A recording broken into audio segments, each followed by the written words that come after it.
Jubilee Hills Congress booth committee meeting లా హంగామా అయిందిగా. హైదరాబాద్ జూబ్లీహిల్స్ లో జరిగిన కాంగ్రెస్ బూత్ కమిటీ సమావేశంలో పెద్ద దుమారమే రేపింది. ఎందుకంటారా, బీఆర్ఎస్ నుంచి చేరిన సిఎన్ రెడ్డి పాత కాంగ్రెస్ నేతలను కేసులు పెట్టి ఇబ్బందులు గురి చేస్తున్న ముచ్చట ఇప్పుడు గింత కాడికి తెచ్చింది అన్నట్టు కథ. మంత్రులు పొన్నం ప్రభాకరు వివేక్ సమక్షంలోనే ఇరు వర్గాల నడుమ గడిబి గడిబి చూడుండ్రి ఎట్లా లొల్లి పెట్టుకుంటుండ్రో. స్థానిక కాంగ్రెస్ నాయకులు కార్యకర్తలు ఉరుకులాడుకుంటా మంత్రి మీదకి వచ్చి కోడిగుడ్లు టమాటాలు ఇసిరేసిర్రుల్లో. సభ వేదిక కాడనే ఒక్కసారి పంచాది కాలు పెట్టోలు జై కాంగ్రెస్ అని నినాదాలు చేసుకుంటా నాయకుల మీదనే గుడ్లు టమాటాల దాడి చేశారు. అయితే ఈ కథ అంతా కార్పొరేటర్ సిఎన్ రెడ్డిని సమావేశంలోకి అనుమతించలేదనేనట కాంగ్రెస్ నేతలు ఈ కోడిగుడ్ల టమాటాల దుకాణం పెట్టింది. ఇక ఎంబటినే పోలీసులు రంగంలో దిగి పరిస్థితి సలారే ప్రయత్నం చేసిరట. కాంగ్రెస్ నేతల నడుమ అంతర్గత విభేదాలు బహిరంగంగా బయటపడుతోని పార్టీ వర్గాల హడావిడి మామూలుగా కాలేదు. జూబ్లీహిల్స్ లో అయినా ఈలోళ్ళే ఇప్పుడు పెద్ద రచ్చ అవుతుంది. ఓ కార్యకర్త మాట్లాడుకుంటే ఏమన్నాడంటే, మా సమస్యలు పట్టించుకోవడం లేదు గాని పదవులు టికెట్ల కోసం మాత్రం వస్తారు, మాకేం లాభం అని మండిపడ్డాడు. ఇంకొక ఆయన మాట్లాడుకుంటా పార్టీకి ఐక్యత అవసరం, ఇట్లా మనమే లొల్లిలు చేసుకున్నాడు పద్ధతి కాదు అని పంచాయతీల వల్ల బలం పెరగది, బలహీన పడుతుంది అన్నాడు.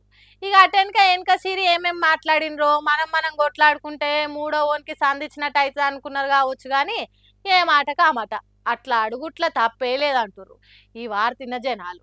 సామాన్యులు దలుచుకుంటే సర్కార్ను ఏమైనా చేయగలుగుతాం, గద్దెక్కిచ్చుడొచ్చు దించుడు సుతొచ్చు. ఎన్ని రోజులని కార్యకర్తలు ఓపిక పడతారు చెప్పుండ్రి.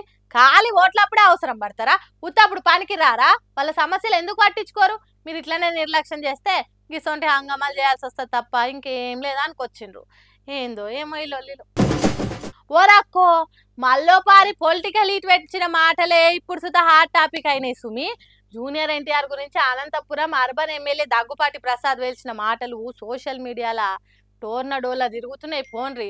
వాటు సినిమా రిలీజ్ అవుతుండగా తెలుగు యువత నేత గుత్తా ధనుంజయ నాయుడికి ఫోన్ చేసి, ఎన్టీఆర్ సినిమాలు ఎవరైనా చూస్తారా, పర్మిషన్ లేకుండా షోలు ఎట్లేస్తారు, పార్టీ కుదరని వాడి సినిమాలు ఎట్లేస్తారు, వాని సినిమా వేస్తే కాల్ చేస్తా నీ గట్టిగానే వార్నింగ్ ఇచ్చినట్టు ఆడియో ఒకటి బయటకు వచ్చేసింది.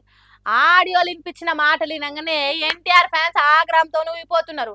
మా హీరో సినిమానే కాల్ చేస్తానంటావా, అది మా తారక్ సినిమా అనగానే మేము చూసుకుంటా కూర్చుంటామా అనుకుంటా ఫ్యాన్స్ అంతా సోషల్ మీడియాలో దుమారం రేపుతుర్రు.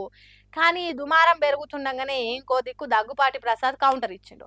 ఆ వాయిస్ నాది కాదు సుమి, ఇదంతా పొలిటికల్ కుట్ర, నా ఇమేజ్ డౌన్ చేయనీకే క్రియేట్ చేసిన ఫేక్ ఆడియో అదని క్లారిటీ ఇచ్చేసిండు.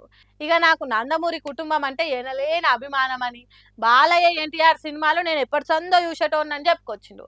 ఫ్యాన్స్ ఎవరికైనా హట్ అయి ఉంటే నేను క్షమాపణలు చెప్తున్నా, కానీ ఆ ఆడియోలో నా ప్రమేయం 1% కూడా లేదని డిఫెన్స్లో నిలిచిపోయిండు.